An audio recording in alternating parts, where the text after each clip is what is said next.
Hello, Waterford students. It's Mrs. Durst, and today we are going to continue our discussion about seasons and how important and powerful they are for our art. Last time we talked a lot about winter and how when it's pictured in our art, it can be cold, it can be muted. We use a lot of white, browns, grays in our palette. But today we're going to talk about the one season everyone seems to long for, the most celebrated season of them all, and it is spring. In a spring season, we can use every color of the rainbow because when we walk outside, every color from the hottest pinks to the coolest blues can be seen. Where I grew up, there were two types of spring. There was the mud season, and then there was spring. Mud season, more glamorously, can be called maple syrup season. And that's when there's still snow and cold and ice happening every other day. But finally, you get to the real blooming spring when all things seem to come to life. And today we're going to look at some famous art, and we're going to look at how different artists used spring to really celebrate life, to provide hope, and to, through the years, make us feel very strongly about their artwork. Let's look here right now to this wonderful spring piece. This looks familiar. In our last session, we talked about Peter Bruegel the Elder, who painted fabulous scenes of peasant life 450 years ago. Now, he had a son named Peter, and Peter Bruegel the Younger had a great professional career taking his father's work and providing color to it. And so this is one of those pieces where it's a spring scene. All of the citizens of the town seem to be out working, ensuring that the crops get in the ground so that there's food for everyone as the summer wears on. Men are preparing a trellis up here. I'm gonna right here. This trellis will allow grapes to grow over this beautiful trellis. It will not only be a very beautiful part of this city garden, but it will provide a lot of food. We also see some sheep being sheared. So after a very cold winter, the sheep get the hair, their wool, sheared off of them so that then the people can make beautiful clothing from their wool. We see people are fishing back here on this river. If you really saw a close-up of this river scene, you'd see a few people fishing. And then over here, we see people at a tavern having a wonderful time dancing and celebrating spring.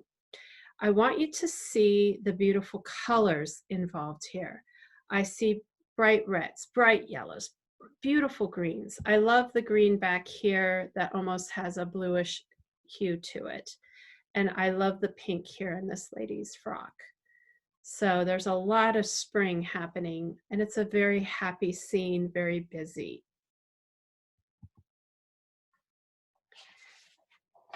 This is called Springtime by Claude Monet. This was painted 148 years ago in 1872. This is Claude's first wife, Camille, who was reading outside on a gorgeous, beautiful spring day under a lilac bush. In 1872, Paris was enjoying one of the most beautiful springs ever. So a lot of the Parisians would journey out to the countryside to enjoy all the color of the lilac and the beautiful flowers and just take in a very clean and beautiful moment in 1872. This painting is exceptional because you got to see how cool it is that he pictured this dappled light on his wife's muslin gown. Also, the bright pink and fine spring pink in her gown is just beautiful. How he captured the very slight color differences in her dress. I can almost smell the lilacs in this picture. It's a very beautiful scene. Vincent Van Gogh loved spring. That was his favorite season. He saw it as a time of awakening and hope. He painted many spring paintings and colorful paintings depicting flowering trees. But this famous work is really one of my favorites. Vincent Van Gogh painted this piece in celebration of the birth of his nephew. And his nephew was named after him. His nephew was named Vincent in honor of him. So he was so happy and excited this particular spring in 1888. And he decided to paint almond blossoms. That's what this is called, almond blossoms. This is unlike any of the paintings Vincent Van Gogh ever painted and ever painted again. So it's very unique. Its color, the way the whole picture is composed is just fabulous. I think maybe because it was a gift for someone he loved, I think it might have spurred on this amazing piece of work. And with the new baby came this new piece of art that was gifted to the baby later on. Edvard Munch in 1889 painted this spring painting. It's called Norwegian Spring. You can see in this beautiful painting the spring green. Okay, so if you see this color right here, this yellow green, that's called spring green. And I think it is the center stage of this painting. That spring green, the lavenders, the violets, all the purples that you can see really add to that green that you see in this Norwegian spring landscape. He is known for the scream, which we'll look at later in our lessons, but his landscapes are quite peaceful and beautiful. And I think his color palette here really speaks to spring. Currier and Ives, we've looked at one of their paintings in our winter module. This is called American Homestead Spring. And these New York printers, as we talked before, made all kinds of prints that all people could afford to hang in their homes. And this is one that was probably their most famous. It shows not only these beautiful trees in full bloom and lovely, cute little lambs and their babies sitting in the shade. It shows children playing. It shows a man plowing his field. It just seems like the perfect country American setting, right? And so this is a very famous image. It is so famous that still today it's considered hot, and you can go out to Amazon and you can get this image on everything from a towel to a mug to a whole set of china.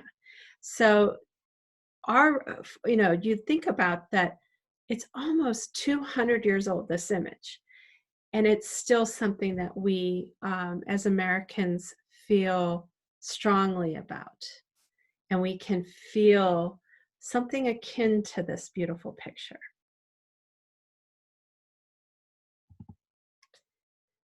This is Magritte, Rene Magritte's Spring. He was a surrealist. That's a whole nother section of art. But most of all, surrealists really love pop art. So maybe they were kids during the pop art movement, and it built a belief and a kind of a love for pop art. And so you might see a little pop artiness in a surrealist painting. And I think in this one called Spring by Rene Magritte, which was painted in 1965, I think you can see some pop art feel. I love this painting because the bird is painted in the same colors and texture and pattern as the trees. And when I saw this painting up close for real in Chicago, those eggs in that nest are so luminescent that they look like they're ready to come off the page. It is just a beautiful painting, and it talks to the hope of spring. Baby chicks are born, and the birds build their nests, and there's all this hope for great weather and new life.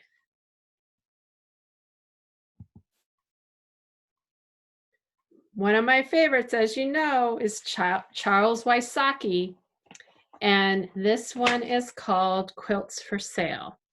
Now, I love this painting for a lot of reasons.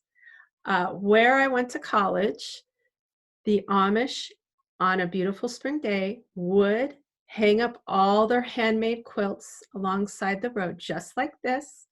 And there might be a little sign that said quilts for sale, but because the weather was so fabulous, all that work that they had done by hand over the winter would go up, and it would just be a riot of color and pattern, and it was just beautiful. So this reminds me of that Amish homestead that you would drive by in Pennsylvania, and you would get to see these quilts hanging on the side of the road on a line, and you could go up and buy a beautiful quilt. Now, I want all you Utahns to look out here in the distance. These are mountains. These are Pennsylvania mountains. The Allegheny Mountains look like this. They're a little different than Utah mountains, but they're called mountains nonetheless. And in the spring, they do have these really neat colors on them. One will look green and one will look purple. And it's really a play of the eyes, but in the spring, they're just gorgeous little mountains. I can hear you already saying, is that a Ben Richmond? Yes, it is. This is called Spring Passage. It was painted in 1991, and this is on Lake Erie, and you can kind of tell by the color palettes that it's not a warm spring day on Lake Erie. The Sandusky Lighthouse is definitely a little gray, maybe a little chilly, but let me tell you, as soon as the ice melts on Lake Erie, sailboaters and boaters and fishermen cannot wait. So this reminds me of spring, because as soon as that ice melts, all those boats that were waiting to go out jump in the water, and there they go. And so this is a cold spring day, but spring nonetheless. And this one is called Spring Passage. I think it really talks to that season and how joyous it is to finally get to go out and do something fun like boating. And yes, that is an Alan Malli. This is an Alan Malli that depicts spring in England. And you can see the beautiful spring palette that he used. A lot of purples and pinks and bright spring greens. I see happiness. These people are enjoying their day on the path in a beautiful park. So again, spring allows us to feel hope and happiness, and maybe light as a balloon, like we see this little girl carrying in this picture.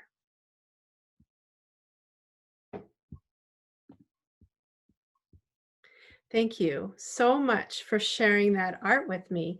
I cannot wait to do art with you. So, if you wouldn't mind, it's time to find our Seasons in Art packet, lesson 3, and we'll work in those spring colors. And I think we'll have a great time doing it. Thank you so much.